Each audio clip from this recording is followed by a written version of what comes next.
Hello friends, मैं बीबू ठाकुर आज आप सभी को फिजिक्स में डेल ऑपरेटर्स के बारे में बताने जा रहा हूँ कि डेल ऑपरेटर्स क्या होते हैं, उनका यूज किस प्रकार करते हैं, भाई ये कितने प्रकार के होते हैं। तो सबसे पहले जान लेते हैं कि डेल ऑपरेटर्स क्या होते हैं। तो डेल ऑपरेटर्स एक ऑपरेटर सदिश की भांति व्यवहार करता है। मतलब कि डेल ऑपरेटर एक वेक्टर की भांति व्यवहार करता है जो सदिश संख्या जो वेक्टर संख्या होते हैं उनको सरल बनाने का कार्य करता है। यानी कि अगर हम किसी सदिश संख्या को वेक्टर की भांति हल करते हैं तो उन्हें बहुत ही कठिन और बहुत ही लंबी पड़ती है। इसलिए डेल ऑपरेटर्स के यूज के द्वारा हम उसको बहुत ही आसान तरीके से सरल कर सकते हैं। अर्थात हम कह सकते हैं डेल ऑपरेटर्स सदिश की भांति व्यवहार करता है जो सदिश संख्या को सरल बनाने का कार्य करता है। अब बात आती है कि कितने प्रकार के होते हैं। तो डेल ऑपरेटर 3 प्रकार के होते हैं।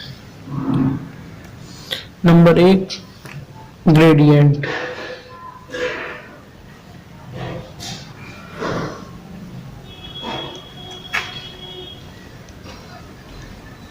Number 2, divergence.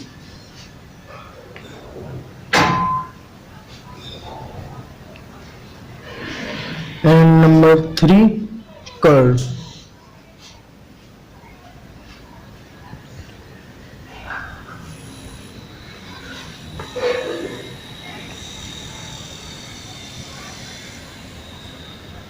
अब हम देखते हैं कि ग्रेडियंट को हम हिंदी में ढाल बोलते हैं। ग्रेडियंट को हम हिंदी में ढाल बोलते हैं। डाइवर्जेंस को हम हिंदी में विचलन बोलते हैं तथा कर्ल को हम हिंदी में कर्ल ही बोलते हैं। कर्ल को हिंदी में हम कर्ल ही बोलते हैं। और इनको निरूपण किसके रूप में करते हैं, यानी कि हम किस चिन्ह के द्वारा इन्हें दर्शाते हैं। तो जो ढाल है यानी ग्रेडियंट है उसको हम ग्रेड एफ से रिप्रेजेंट करते हैं। डाइवर्जेंस को हम डिवी वेक्टर से रिप्रेजेंट करते हैं और कर्ल को हम कर्ल वी वेक्टर से रिप्रेजेंट करते हैं। अब इनका यूज किस प्रकार किया जाता है, मतलब कि इनको किस प्रकार से निरूपित किया जाता है, तो अब हम वो जान लेते हैं। तो सबसे पहले हम ग्रेडियंट रखते हैं। तो ग्रेडियंट को हम डेल वेक्टर एफ के रूप में भी लिखते हैं। Del vector F is equal to डेवर एफ अपॉन डेवर x e vector x plus डेवर एफ अपॉन डेवर y e vector y plus डेवर एफ अपॉन डेवर जेड ई वेक्टर जेड। तो इस प्रकार से हमने ग्रेडियंट को हम रिप्रेजेंट कर देते हैं। अब उसके बाद बात आती है कि हम डाइवर्जेंस को किस प्रकार निरूपित करते हैं। तो डाइवर्जेंस को हम लिखते हैं del vector into we vector is equal to डेवर v under square x upon डेवर एक्स प्लस डेवर v under square y upon डेवर वाई प्लस डेवर v under square z upon डेवर जेड। तो ये हो गया विचलन यानी डाइवर्जेंस। अब बात कर लेते हैं कर्ल। तो कर्ल बहुत लंबी पोजीशन होती है, इसका यूज करते हैं, ये बहुत ही विस्तृत होती है, तो इसके लिए अलग से मैथमेटिक्स भी है। तो भी हम यहाँ पे देखते हैं कि कर्ल को हम किस प्रकार निरूपित करते हैं, तो वो देखते हैं। यहाँ पे हम लिखते हैं del in multiply v vector is equal to डेवर v under square z upon डेवर वाई माइनस डेवर v under square y upon डेवर z. We can e vector x plus अब आगे डेवर v under square x upon डेवर z minus डेवर v under square z upon डेवर x e vector y plus डेवर v under square y upon डेवर x minus डेवर v under square x upon डेवर y v under square z। तो ये हो गया कर्ल। कर्ल को हम इस रूप में निरूपित करते हैं। देखिएगा जो पद है वो z y x के रूप में है, नीचे y z x y के रूप में है। तो ये हमारा ग्रेडियंट, डाइवर्जेंस एंड कर्ल हो गया। अब हम देखते हैं कि इनका यूज किस प्रकार करते हैं, कि हम इनका यूज कहाँ किस प्रकार करते हैं। हम सब कोई एक क्वेश्चन ले लेते हैं मैथमेटिक्स या फिजिक्स का। तो पहला हम एक क्वेश्चन ले लेते हैं एक। तो हमने एक क्वेश्चन ले लिया कि u vector into v vector f is equal or not equal to v vector into u vector f। यानी हमें यह सिद्ध करना है u vector into v vector f and v vector into u vector f एक दूसरे के बराबर हैं अथवा नहीं है, तो ये बताना है। तो हम देख कि इसको कैसे हल करें। अगर हम इसको वेक्टर के रूप में हल करते तो यहाँ पे हम देखते हैं कि यहाँ पे फंक्शन लगा, तो इसको हम आसानी से हल नहीं कर सकते।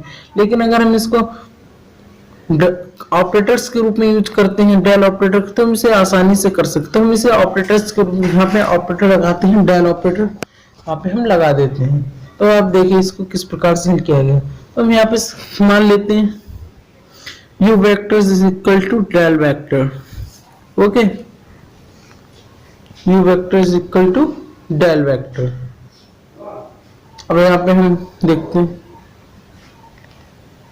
del into v vector f is equal to bracket double v under square x upon double x plus double v under square y upon double y plus double v under square z upon double z। बाहर function f है तो वो function आ जाएगा। अब इसे आगे देखते हैं किस। अब हम इसको खोलेंगे तो ये double v under square x upon double x f plus double v under square y upon double y f plus double v under square z upon double z f। तो ये आ गया। अब उसके बाद में हम इधर वाले पक्ष को हल करते हैं, यानी कि हम v vector into u vector f है, v vector into u vector f। तो यहाँ पे हम v vector into u vector की जगह हम क्या, u वेक्टर की जगह हम डेल, तो बताते हैं v vector into del vector f is equal to.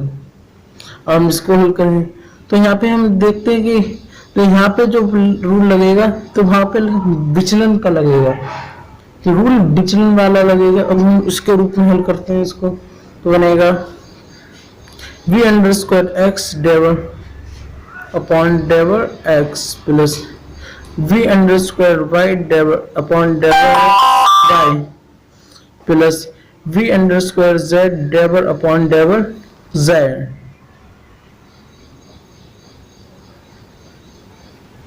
ये हो गया। अब हम इसको आगे हल करेंगे तो बनेगा v f, यहाँ पे f फंक्शन आएगा, जो f फंक्शन इधर लगा है ये फंक्शन इधर भी आ जाएगा।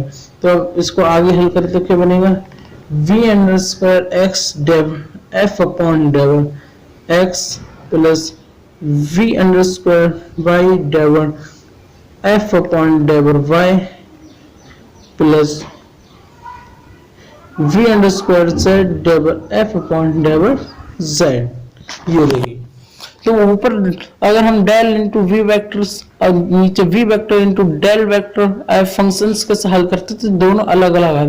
यानी कि हमें क्या निष्कर्ष मिलता है कि ये फंक्शन दोनों आपस में बराबर नहीं है। यानी हम लिख सकते हैं कि del into we vector F is not equal to v vector into del F. हमने माना था del vector is equal to u vector, यानी कि u vector into v vector f is not equal to v vector into u vector F. ये हमें बताना था कि ये एक दूसरे के बराबर है या नहीं है। यहाँ पे हमने इसे सॉल्व किया और हमें पता लगा हाँ ये एक दूसरे के बराबर नहीं है।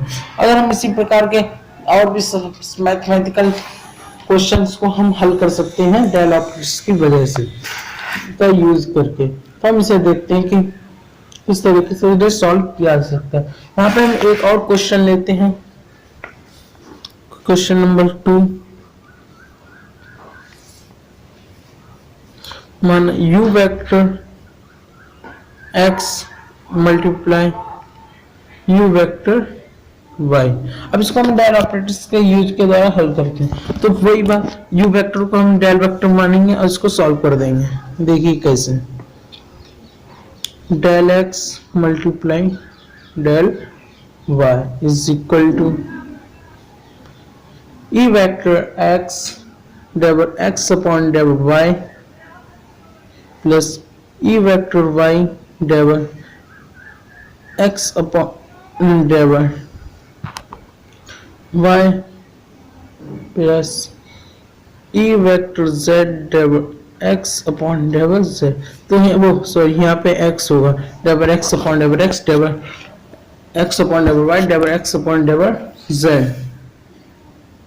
मल्टीप्लाई, अब डेल y का क्या बनेगा, e vector x double y upon double x plus e vector y double y upon double y plus e vector z double y upon double z। अब आगे क्या हो जाएगा इसमें, e vector x multiply 1 plus 0 plus 0 multiply e vector x into 0 plus e vector y into 1 plus 0 means अगर यहाँ पे y double y upon double y है तो उसका 1 हो जाएगा e वेक्टर y का। यहाँ double x upon double x है तो यहाँ पे 1 हो जाएगा, और ये दोनों का double x upon double y का 0, double x upon double x का 0, double y upon double x का 0 और double y upon double z का 0।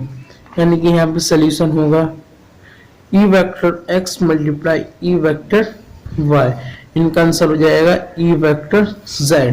यानी अब यहाँ पे कोई भी ऑप्शन नहीं है, हम यहाँ पे मल्टीप्लाई कर रहे हैं u vector x and u vector y, यहाँ पे e वेक्टर z कोई ऑप्शन नहीं है। It means that here is e vector z is not present, then we can prove that u vector x multiply u vector y is equal to 0।